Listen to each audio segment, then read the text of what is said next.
This is Autoline Daily, the show dedicated to enthusiasts of the global automotive industry. Have you been watching the price of oil? A year ago, it was $81 a barrel. Today, it's $67. And at this time next year, it could be $50 a barrel or maybe even less. That's according to the latest forecast from the U.S. Energy Information Agency. That $67 a barrel is the WTI, or West Texas Intermediate price, which is the U.S. price. The international price, which they call Brent crude, is a few dollars a barrel more, but it's also dropping. The EIA says that oil producers around the world, especially OPEC, are making too much oil, far exceeding demand, and that's what's driving down prices. We would add that a slowing global economy is causing demand to fall as well. And yet, even though oil prices are dropping, the EIA expects the price of natural gas to double from 2024 to 2026. Just when automakers and suppliers in the U.S. thought they were starting to get their arms around their tariff challenges, the Trump administration dumped another load of tariffs in their laps.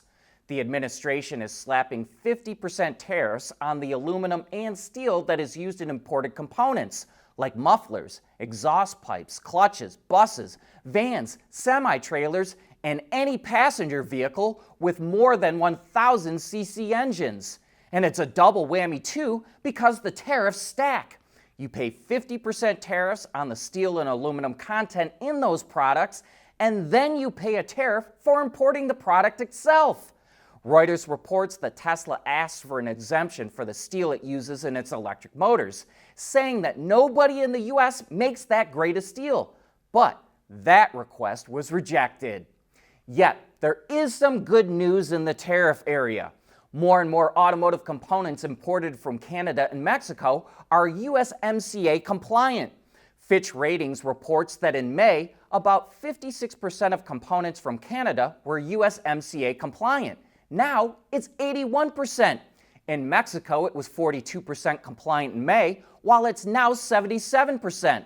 This is a big deal because any components that are USMCA compliant don't pay any tariffs. And that's also a mighty fast turnaround.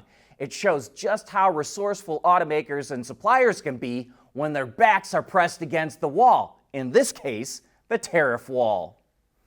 California is fighting back against the Trump administration's anti-EV policies.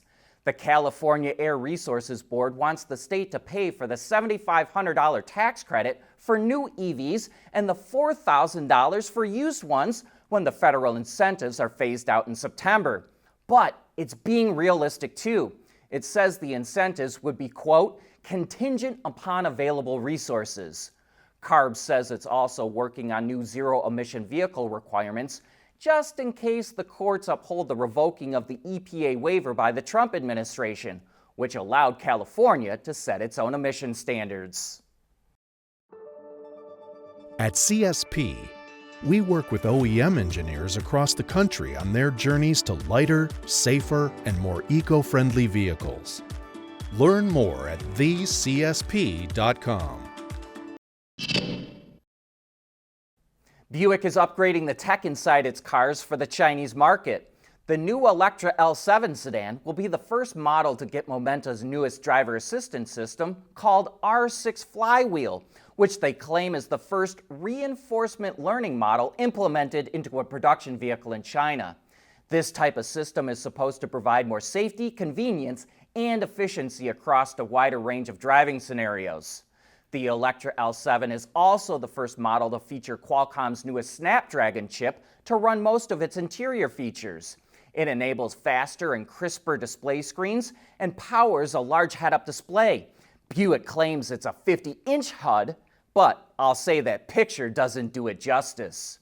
You may recall the Electra L7 is the first model to be built on a next-gen 900-volt architecture that's tailored to the Chinese market and can support many body and powertrain types. The L7 is launching as a plug-in hybrid. But what we've seen so far has been so impressive, we're starting to wonder how different this platform is from Ultium and if we'll see it used for other models and other markets. Opel is taking the Corsa and turning it up to 11. The standard version of the small car puts out about 155 horsepower. But the Corsa GSE Vision Gran Turismo concept generates an eye-watering 800 horsepower and will do 0 to 100 kilometers an hour in 2 seconds. Based on the Stella Small platform, it's also lower and much wider than the standard Corsa. While the styling is pretty wild and the aero elements are pretty extreme, Opel says the concept gives a preview of upcoming GSE models, which is what the company calls its performance cars. And as its name implies, you'll be able to drive the concept in the Gran Turismo 7 video game. As we reported last week, EV startup VinFast is pivoting away from the US and Europe and focusing on Southeast Asia, the Middle East, and Africa. But the company isn't completely giving up on the US market and is shaking up its sales strategy. VinFast just opened its first franchise dealership in California and is no longer offering a direct sales model in the state. VinFast started opening franchise dealers in the US in late 2023, but it decided to keep its 15 direct sales showrooms in California. However, due to poor sales, VinFast has now closed those stores and is looking for dealer partners. VinFast currently has nearly 30 franchise dealers in 14 states, and hopefully the change works for VinFast, because according to S&P Global Mobility, it only registered 947 vehicles in the US in the first half of the year, down 37% from a year ago.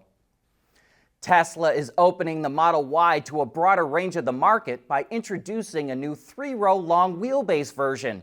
But one media outlet in China says that the back row doesn't offer much room or support for passengers. Leg and headroom were cited as potential problem areas, and the outlet estimates that anyone over 170 millimeters tall, which is about 5 feet 5 inches, could feel cramped. So, we'll be real interested to see what actual customers have to say about the Model YL. Amazon is expanding into used car sales. The retail giant partnered with Hyundai to sell used and certified pre-owned vehicles on its platform, which are made available through Hyundai's dealerships. The service started at the beginning of the month, and it's currently only open to car buyers in Los Angeles. But Amazon also partnered with Hertz to sell used vehicles from its rental fleet. It will initially begin in Dallas, Houston, Los Angeles, and Seattle, and will eventually expand to 45 locations nationwide. As you probably remember, Amazon started selling new Hyundai vehicles online at the end of last year, which allows customers to browse, finance, and arrange for pickup from a participating dealer. That's a wrap for this show. Thanks for tuning in.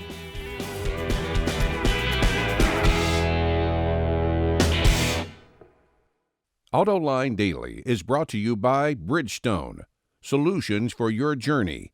CSP, the Composites Solution Partner. Intrepid Control Systems, over-the-air engineering, boost your game. And thanks to the following YouTube and Patreon members.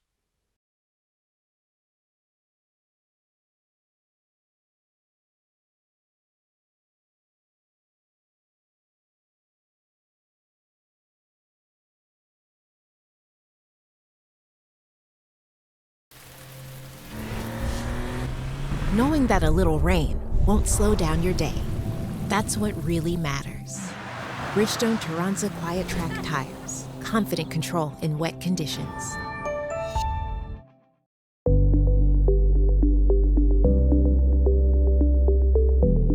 Developing today's vehicles, issues can happen in an instant. What good is knowing your problems without the data to solve them? Meet Wireless Neovi Cloud, your secure off-the-shelf solution, empowering real-time collaboration for quick resolution. With Wireless Neovi Cloud, your team can prevent issues before they can escalate. Driver communication data and remote diagnostics to analyze and resolve your problems using OTA, allowing your executives oversight throughout the process. Wireless Neovi Cloud, your vehicle update solution in production and on the road. Intrepid Control Systems, driven by your data.